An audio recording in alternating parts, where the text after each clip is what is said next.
Good morning student, welcome to online classes. Today we are going to discuss transcription unit. या आधीच्या लेक्चरमध्ये आपण definition of transcription बघितलं होतं. What is mean by transcription? Formation of messenger RNA on DNA is called transcription. Now start transcription unit. DNA हे काय आहे? Genetic material आहे आणि DNA वर नंबर ऑफ जीन्स प्रेझेंट असतात. जीन कशाला म्हणाल? Gene is a segment of DNA which is responsible for inheritance and expression of that character.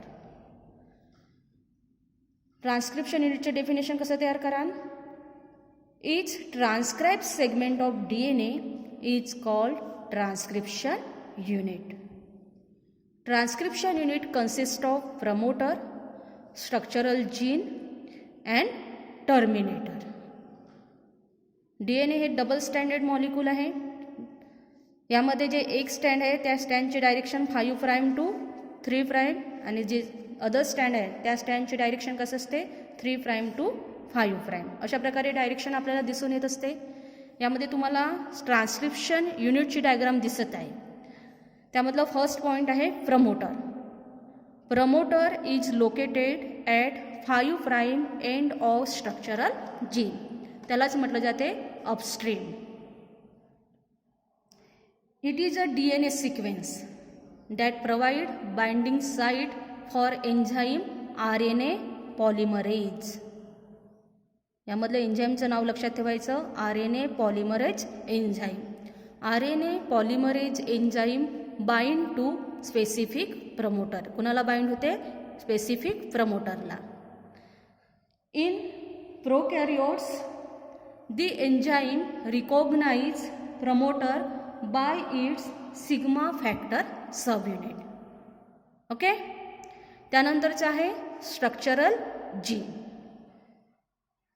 2 stand of DNA has opposite polarity. आपल्याला माहिती आहे की DNA हे डबल स्टँडर्ड आहे आणि दोन्ही स्टँडची पोलॅरिटी काय आहे? अपोजिट आहे.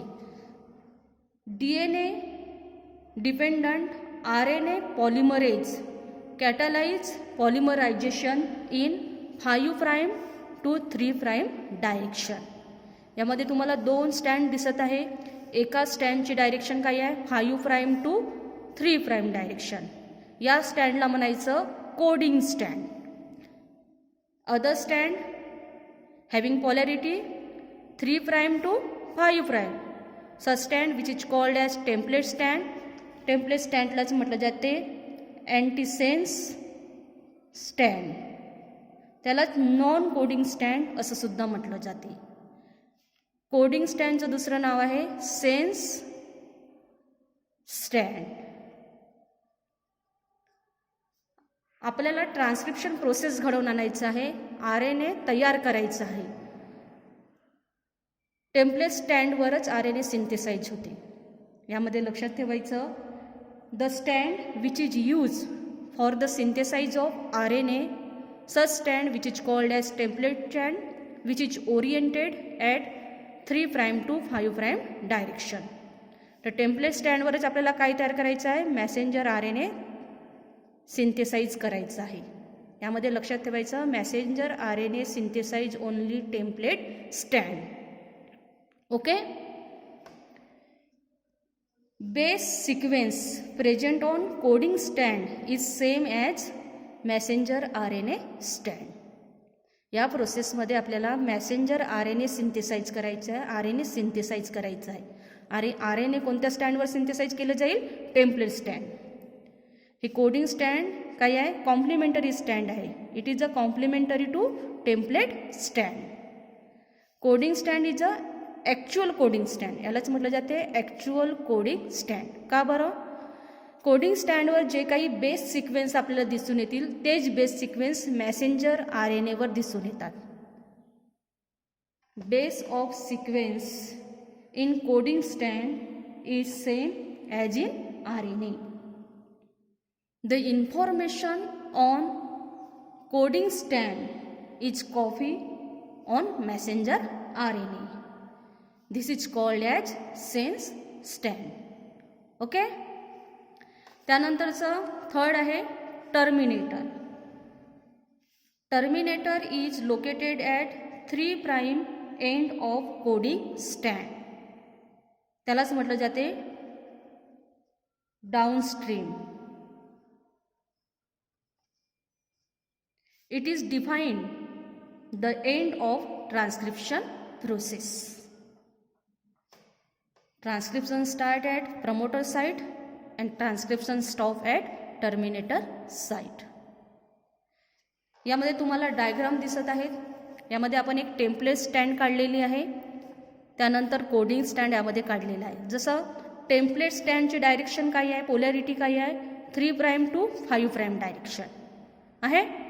आता टेम्पलेट स्टँडवर कोणकोणते नायट्रोजन बेसिस प्रेझेंट आहे? Thymine, cytosine, adenine and guanine. आणि हे सेकंड जे स्टँड आहे ही काय आहे, कोडिंग स्टँड आहे. आपल्याला माहिती आहे थायमिनचं बेस पेअरिंग कुणाबरोबर घडून येते, ॲडेनिन. सायटोसिनचं बेस पेअरिंग ग्वानिन, ॲडेनिनचं बेस पेअरिंग थायमिन आणि ग्वानिनचं बेस पेअरिंग सायटोसिन. ओके, आपल्याला टेम्पलेट स्टँडवर मॅसेंजर RNA तयार करायचं आहे. तुम्हाला सगळ्यांना माहिती आहे की DNAवर कोणकोणते नायट्रोजन बेसेस प्रेझेंट असतात, ॲडेनिन, ग्वानिन, सायटोसिन, थायमिन. आणि RNAवर कोणकोणते नायट्रोजन बेसेस असतात, adenine, guanine, cytosine and thymine is replace by uracil. आपल्याला मॅसेंजर RNA सिंथेसाइज करायचं आहे. तर मॅसेंजर RNAवर कोणकोणते, थायमिनचं बेस पेअरिंग कुणाबरोबर घडून आलं, ॲडेनिन. सायटोसिनचं बेस पेअरिंग ग्वानिन. ॲडेनिनचं बेस पेअरिंग कुणाबरोबर घडून येते, थायमिन बरोबर. पण यामध्ये लक्षात ठेवायचं thymine is replace by uracil. तर ॲडेनिनचं बेस पेअरिंग कुणाबरोबर घडून आलं, युरॅसिल बरोबर. आणि ग्वानिनचं बेस पेअरिंग सायटोसिन. ते जे काही कोडिंग स्टँडवर जे काही बेस सिक्वेन्स आहेत ते बेस सिक्वेन्स आणि मॅसेंजर RNAवर जे काही बेस सिक्वेन्स आहेत ते सेम आहेत. ओके, लक्षात आलं. पुढे आपल्याला बघायचं आहे process of transcription. Process of transcription involve 3 stages: initiation, elongation and termination. यामध्ये आपण बघितलं आहे की RNA polymerase enzyme bind to specific promoter. त्यानंतर काय होते, जे RNA polymerase enzyme move along the DNA and causes local unwinding of DNA duplex into 2 chain in the region of gene. Expose ATCG bases into nucleoplasm. जसं हे DNA double standard फॉर्ममध्ये आपल्याला दिसत आहे. हे स्ट्रक्चरल जीन आहे. यामध्ये promoter काय होते, बाइंड होते. RNA पॉलिमरेज एन्झाईम प्रमोटरला बाइंड होत असतो. त्यानंतर काय होते, हे जे RNA पॉलिमरेज एन्झाईम कुठे मूव्ह होते, मूव्ह अलॉंग द DNA. आणि ह्या ज्या दोन्ही स्टँड आहेत त्या काय होतात, अनवाइंडिंग होतात. अशा प्रकारे दोन्ही स्टँड काय झालेले आहेत, अनवाइंडिंग झालेले आहेत. And expose ATCG bases into nucleoplasm. Only one stand function as template. ही जी वरची स्टँड आहे ही कोणती स्टँड आहे, टेम्पलेट स्टँड आहे. आणि खालची जी स्टँड आहे ती कोणती स्टँड आहे, कोडिंग स्टँड आहे. त्यामध्ये लक्षात ठेवायचं only one stand function as a template means antisense stand and other stand is complementary which is a actually coding stand. आणि यालाच काय म्हटलं जाते, सेन्स स्टँड. आता आपल्याला मॅसेंजर RNA सिंथेसाइज करायचं आहे. त्यामध्ये लक्षात ठेवायचं ribonucleoside triphosphate join to bases of DNA template chain. आता यावर जे काही नायट्रोजन बेसेस आहेत, जसं यावर A आहे, T आहे, C आहे, G आहे. आपल्याला माहिती आहे मॅसेंजर RNA ॲडेनिनचं कोणाबरोबर बेस पेअरिंग घडून येते, adenine pair with uracil, thymine pair with adenine, cytosine pair with guanine and guanine pair with cytosine.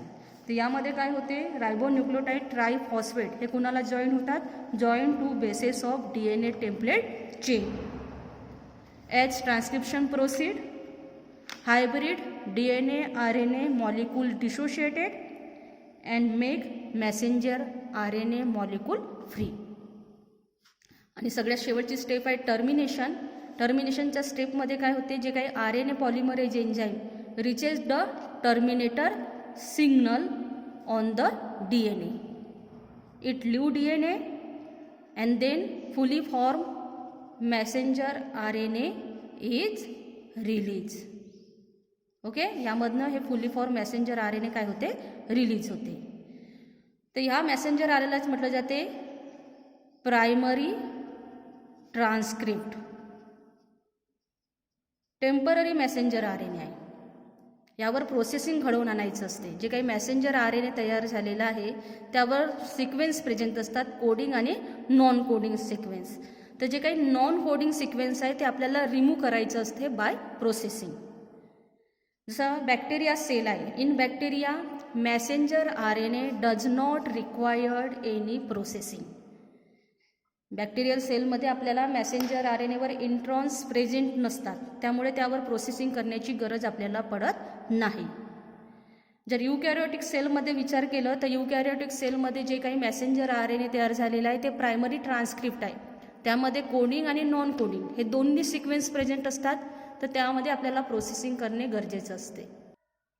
In eukaryotes there are 3 types of RNA polymerase. Eukaryotic सेलमध्ये 3 टाईपचे RNA polymerase आपल्याला दिसून येतात. RNA polymerase 1 transcribe ribosomal RNA, RNA polymerase 2 transcribe messenger RNA and hnRNA means heterogeneous nuclear RNA. Then RNA polymerase 3 transcribe transfer RNA and small nuclear RNA. प्रोकॅरियोटिक सेलमध्ये एकाच टाईपचा RNA असते RNA polymerase, आणि एकाच टाईपचं RNA पॉलिमरेज हे काय करते, रायबोसोमल RNA, मेसेंजर RNA आणि ट्रान्सफर RNAला काय करते, ट्रान्सक्राईब करत असते. त्यानंतर यामध्ये एक टर्म येते सिस्ट्रॉन. सिस्ट्रॉन कशाला म्हणा, हे देखील कशाची सेगमेंट आहे, segment of DNA. It is the segment of DNA coding for a polypeptide chain. कशाला कोड करते, पॉलिपेप्टाइड चेन. आता यामध्ये आपल्याला आणखी काही टर्म बघायचे आहेत. मोनोसिस्ट्रॉनिक.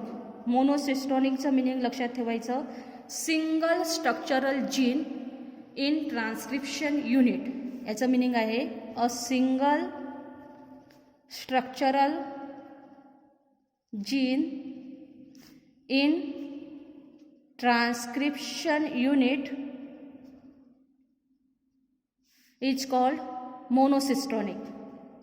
आणि पॉलिसिस्ट्रॉनिकचं मिनिंग काय लक्षात ठेवायचं, polycistronic means a long segment of DNA having set of various structural gene in transcription unit. यामध्ये सिंपल लक्षात ठेवायचं, various structural gene in transcription unit is referred as polycistronic. Poly means many, mono means single.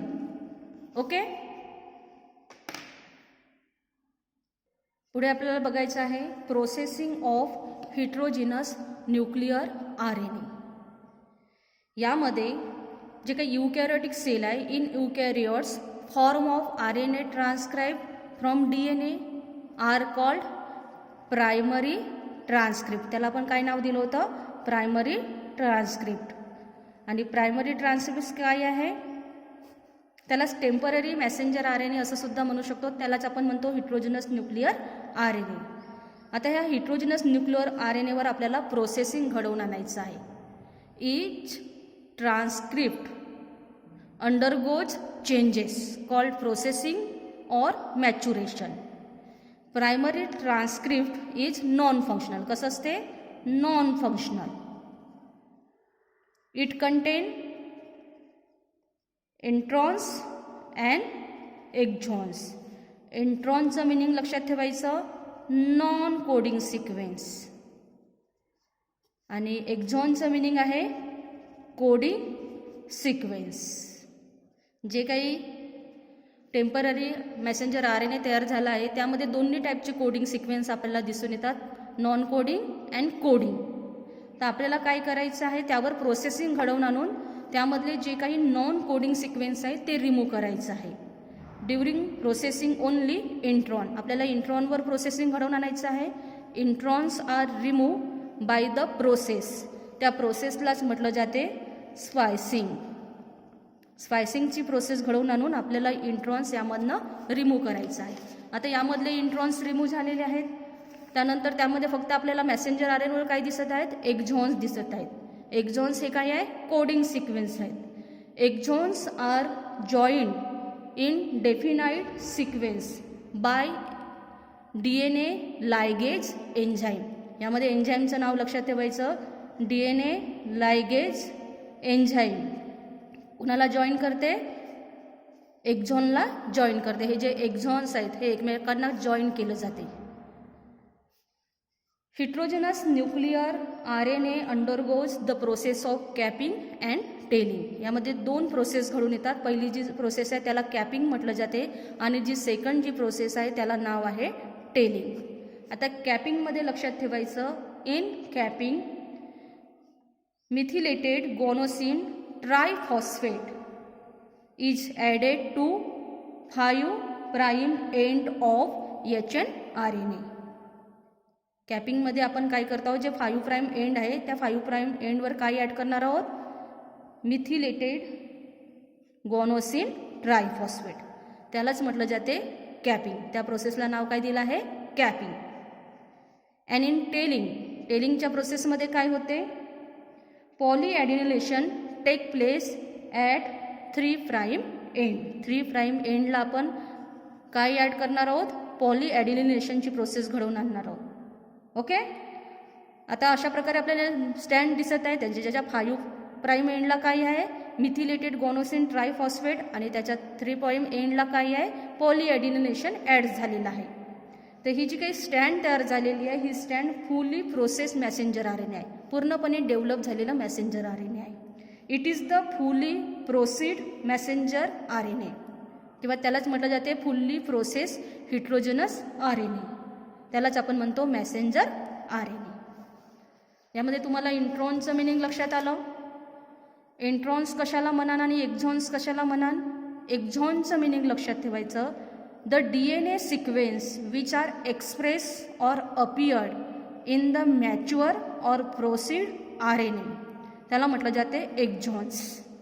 आणि इंट्रॉनचं meaning काय आहे, those not अपेअरिंग in matured or proceed RNA. आता आपल्याला fully develop messenger RNA तयार होताना दिसत आहे. आता हे जे फुल्ली मेसेंजर RNA हे झालं, इथे ट्रान्स्क्रिप्शनची प्रोसेस कंप्लीट झाली. ट्रान्स्क्रिप्शन नंतर काय घडून येते, ट्रान्सलेशन. त्यामध्ये लक्षात ठेवायचं, for translation messenger RNA is transferred out of the nucleus through germ पोर. ओके. आणि त्यानंतर कोणती प्रोसेसला सुरुवात होईल, ट्रान्सलेशन. ओके. थँक्यू.